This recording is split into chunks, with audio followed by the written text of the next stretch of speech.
Tú no hablas español. Muy bien. If I say my house, I will say house mine. Everybody understood. So different. You guys don't do that? That's my pro tip. Well, like that's the one he said. Now she's just flexing. Hello. In order of proficiency, I speak Indonesian, English, German, Korean, and basic Chinese and Japanese. I speak Spanish, Portuguese, English, German, Japanese, Korean, and I can understand Italian. I speak Serbian, English, French, German, Spanish, and Korean. And I also understand a lot of Italian and Portuguese. I speak Swiss German, German, Turkish, English, French, Korean, and Japanese. Hey. Wow. We're a good group today. I feel like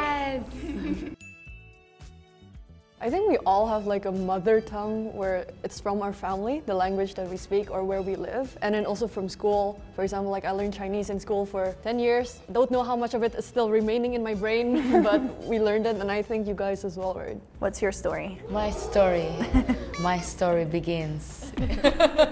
My mom, she's Brazilian, my dad is Spanish. I was born and raised in Spain. But also English feels like one. You know these Magic English DVDs from Disney? My mom used to play those for me when I was like 1. I was always like, this needs to be. German, I've learned it in school for like 8 years. And Japanese, I actually was going to move to Japan 3 years ago. But I moved back to London. And then in London, all my friends were Korean, so they were like, "Bee, why don't you move to Korea?" And here I am. Welcome, in 6 welcome. months. My story, well, one day I was born in the country of Austria. So my parents are from Serbia. I was born and raised in Austria. I went to French school. I studied in the UK, did a year abroad in Spain, moved to Korea. So yeah, those are my languages. And then because of the French and the Spanish, I feel like I understand a lot of the Italian, and one of my besties is Italian. And now I live with 2 Brazilians. So yeah, I hear and listen to Portuguese every day. Que legal, cara. Sounds fun. Legal. I was born and raised in Switzerland. My parents are Turkish, so I speak German because I'm in Switzerland, Turkish from my parents. Then I learned French and English in school. I learned Japanese at university and Korean in Korea. Yeah, tell us your story. Yeah. Tell us your story. So I was born and raised in Indonesia. I went to an international school, so I spoke English, and I learned Chinese throughout the school years. And then I started liking anime in high school, so I learned Japanese for a couple of years. I went to university, and then I lived in Germany for 4 years. And then I started liking K-pop, and now I'm learning Korean. It's been a year. She's a cool girl. You all are cool. Wow. Yeah. Look at the Brazilian. Hajima, okay? You need to Hajima. You need to Hajima. I think we had an advantage that we grew up already with a couple of languages, like from the get-go. So I think just having access to languages from an early age already helps you kind of learn how to learn languages. Because we have that foundation, we are not afraid of learning a new language. It's kind of like, oh, well, I've done it before, so I can do it again, kind of thing. I was so passionate about English. Like since a very young age, I was like listening to English music and watching like English series with subtitles, no dubs. I get angry with people that watch dubbed stuff. I'm like, just listen to the language, because first of all, it sounds awkward, right? Yeah. Like I've heard people watch Squid Game with like English dubs. Wait, the Spanish ones are worse. Anything with Spanish dubbed makes no sense. Please, if you are trying to learn a language, put in the effort and try to listen to the language. I think the most important thing, in my opinion, is not being scared to make mistakes in the language that you're learning and not being afraid to embarrass yourself. But I think you need to throw that embarrassment away. Recently, a thing that happened to me is I couldn't remember the word for escalator. I just said rolling stairs instead of escalator. Everybody understood. No problem here. And you literally are famous on the internet, I feel like, for putting yourself out there and just like speaking and practicing a new language, right? You can learn from the actual professional over here. Embarrass yourself online, that's the key. You don't have to do it online, you can also just do it in everyday life. In Germany, I lived in a very small city, so like barely anyone spoke English, so I had to speak German. force yourself into uncomfortable situations where you have to use the language. I think that's a fast way to learn. I don't know if you guys did this, but what I did is in any language that I learned, I wrote my diary in that language. That's such a good idea. That's a pro tip. It's really cool. Like, you don't have to write that much, but then you look up the words that you need daily, and it's so simple. You can just sit there for 5 minutes and write a little entry every day, and it's such a big help. So how did you learn English? It came naturally, like I didn't have a real way to learn it. It's like I grew up with it. It's like Spanish, a native language for me. English is hard. It's okay. You speak amazing English though. Yeah. And we understand each other, so that's the point of like learning new languages. The point is to understand each other. That's true. Even if we don't speak like perfect English, we can still communicate and understand each other, Absolutely. right? I don't remember having to actually learn it per se. But I'm not saying that my English is perfect, because now I make mistakes that I don't even realize are mistakes, because I'm so used to making those mistakes. But because we're polyglots, think about that, girl. For me, actually, so I grew up speaking more Serbian, German, and French like in school and at home. So English kind of came a little bit later. And the way that I learned it was by going to summer camps in the UK when I was like 11 and so that's kind of how I started speaking, because there were like lots of children from all over the world that also didn't speak any of the languages that I know. Like, we were forced to communicate in English. So if you're not, you didn't grow up with the language itself, right, and you're not a native speaker, you try on to like imitate the accent to kind of become as fluent as possible, right? So for me, it was like, okay, which accent do I choose? And I just found that trying to sound as American as possible just sounded a little bit more natural for me than trying to do the British one. I had this tip from one of my teachers, like from high school. He said, honestly, in Spain, people doesn't speak English at all, like they don't want. Not a lot of people in Spain speak Spanish. So he was saying, if you want to speak English well and you want people to actually understand what you're saying, it's better when you fake an accent. Like, so that's why I say, fake until you make it. So you keep faking it, it's going to become natural.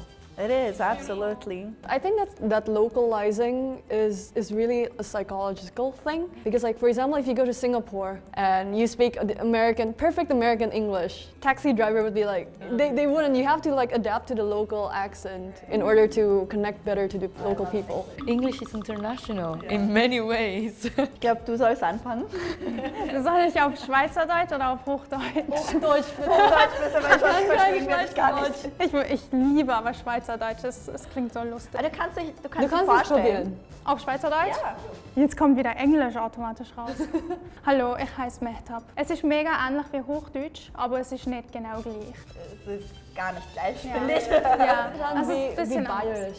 Ja. German is not easy. As a German learner.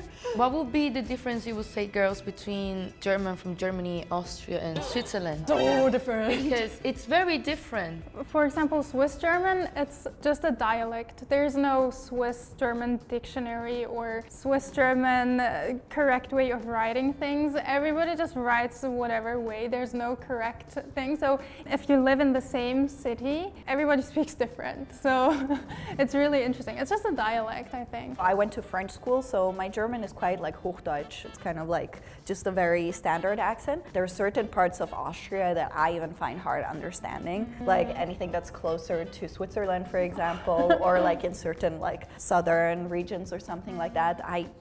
There's a lot of dialects too there that are a little bit hard to understand. What are you talking about? It's so different. I don't understand Austrian German. There's one thing I'm curious about. When you see something cute, what do you say? I would say süß. Okay, Yeah. what would you say? Süß. In Swiss German, we say "jö" when something's cute. It's like, yo! Yo! Okay, there's a cat. Okay, imagine the cat. I'm like, yeah. You guys don't do that? But that has like a hip hop nukim, you know? What's up, cat? What about you? Do you speak any German? Just a little bit, like very basic, because as we mentioned earlier, if you don't practice, you lose it. So you forget about it. I can understand most of it, but I don't feel confident when it comes to speaking. I mean, like, so the easy part is German is like structurally similar to English. But the difficult part is because you just have to know if a thing is like female, male, or neutral. And there are no specific rules. There aren't really rules to it. Yeah, very descriptive. That's why you have so many like cluster words in German. You can combine it into one really long word. Exactly, because it's very descriptive. You're like... Pronunciation-wise, I really struggled getting the sound correct. Like, people would still understand me if I say, for example, rot. But it doesn't sound German, it's like rot. Yeah. Also, like, when you have a lot of consonants next to each other, like, I remember, like, the first time I heard zwitschern, like tweet, birds, zwitschern. Like, for those of you who don't know how that's spelled, it's spelled Z-W-I-T-C-H-E-R-N. Like, how do you even have so many consonants in one word? Switchan. Yeah, it's a lot. Español. Venga, vamos. Sí, sí. Ni no comprende. Nadie comprende. You girls speak Spanish, right? ¿Hablan español? ¿Quién habla Soy español? una mujer, that's all I can say. Pero tú viviste en Madrid. Sí, yo viví en Madrid durante un año y estudié en la Universidad de Complutense de Madrid y tenía un novio boliviano que...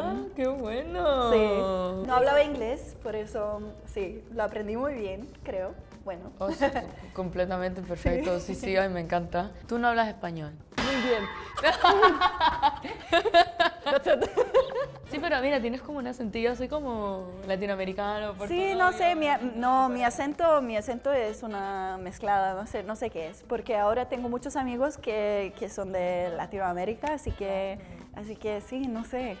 Qué bueno. No sé qué es. ¡Qué bueno! I copied you. Yeah, qué bueno. About the language, it's very musical. Oh. It's I just love Spanish, like also the way you said que bueno, Yeah, claro. There's so like much it just sounds, sass. I mean, of course that's also your personality, but I just love the sound of Spanish. It's like so much attitude you can put in there, so much love and energy, music and yeah. energy.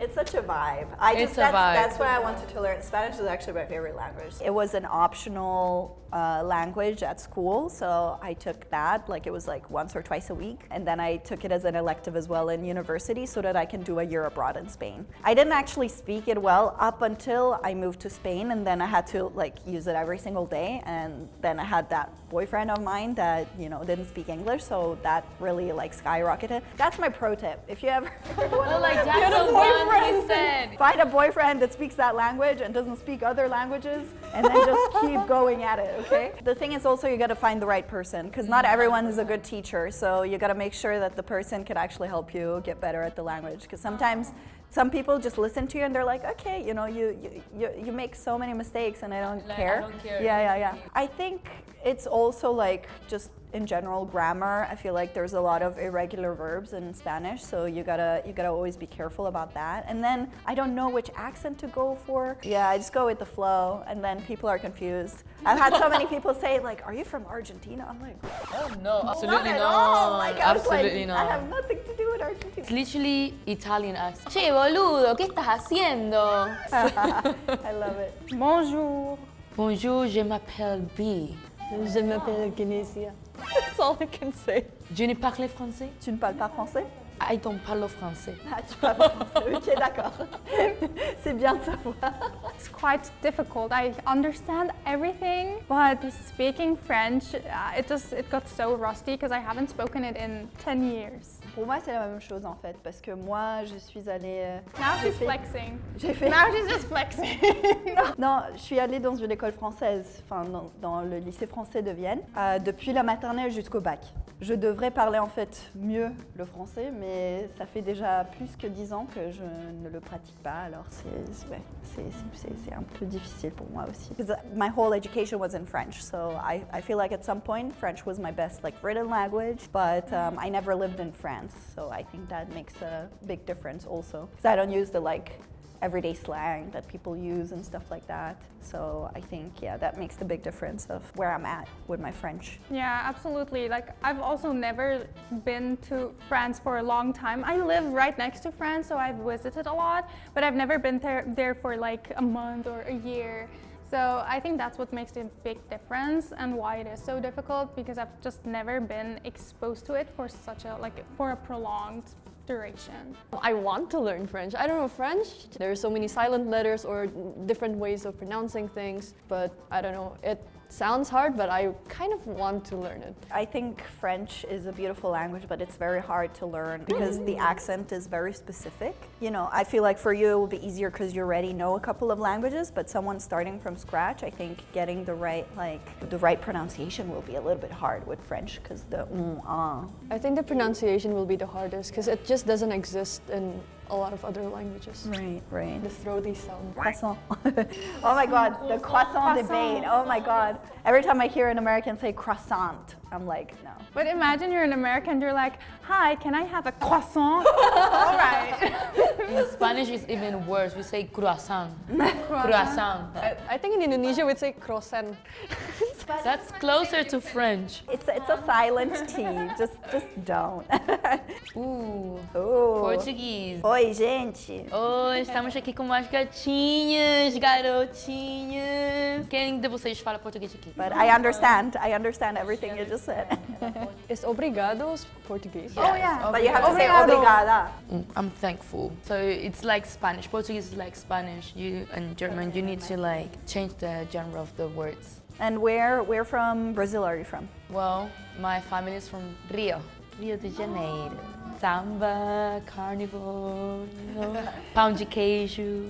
Pão de queijo is cheese bread. bread. I love churrasco. I love pão de queijo. I love like what are they called? The condensed milk little balls with chocolate. Yeah. What is it called? Ay, beijinhos. The thing is, like, being a Spanish speaker, well, like being also a Portuguese speaker is quite tricky. While living in Spain, every time I speak Portuguese, I get like Spanish mixed as well.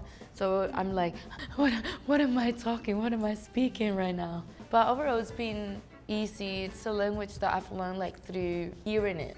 Yeah, what I find difficult about Portuguese is like the G and G. chi. So like T-I or D-I is pronounced G or Chi, right? And then also some R's are pronounced as H, kind of like H sound or Jota in Spanish, right? So that's something that really boggles my mind because sometimes I would hear somebody say Rebecca, and I'm like, what is Rebecca? And it's Rebecca. And I'm like, oh, okay, you know, or like something with G in the middle or like Chi in the middle, and in my mind it's like CH, but then I'm like, when I read it, I'm like, oh, okay, it's like a TI, you know, kind of thing.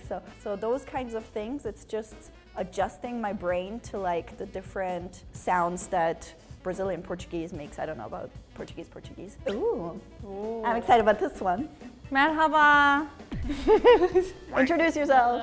Merhaba, benim adım Mehtap. İsviçre'de büyüdüm. Bu kızlar arasında bir tek ben Türkçe konuşuyorum galiba. Sivaslıyım. Ondan İstanbul Türkçe konuşması benim için biraz zor. It sounds beautiful. I love that. Thank you. I always get stressed when I speak Turkish. It's supposed to be my native language because my parents are Turkish, but I was born and raised in Switzerland, so my German is a bit better than my Turkish. So There's also a really nice melody to it as well. Like I really enjoy it. It sounds soft and Yeah. nice. It's like pleasing to the ear. yeah, and Turkish has a really different grammar. In Turkish, we put all the grammar at the end of the noun. Basically kind of like the middle between like Roman, Latin languages and Asian languages. It's like kind of in between. Like it's very different. House in Turkish is ev. If I say my house, I will say evim. So it's like ev, house mine. and then house mine. Ah. Oh, it's the same with Indonesian. Oh, okay. Yeah, it's in that order. It's the noun first. Like blue car is mobil biru, which is like car blue instead of blue car. But Turkish is a lot harder than I expected. Because I think some videos ago we tried like pronouncing Turkish words. Whoa, I failed so horribly because I did perfectly, and then the Turkish friend just said, that's so wrong. Like you pronounce it so wrong. I'm like, I don't hear the difference. It is difficult. There are a lot of these ü sounds that... Sounds like the umlaut in German. Yeah. Oh yeah. That's I wanted to ask, like the ü and the ö, like that you have in Turkish, is it pronounced the same way as in German? Yeah. Oh, okay, that makes it very easy. Oh yeah, there's a sharp G that's basically not pronounced at all, or it's pronounced to prolong the vowel, to prolong the vowel. 하지메마시테. 요로시ku 오네가이시마스. Nihongo dekiru desu ka? I was going to speak Korean. 아니야. 私の専攻は日本語でした。 Whoa. No, wait. If we switch to the Japanese expression,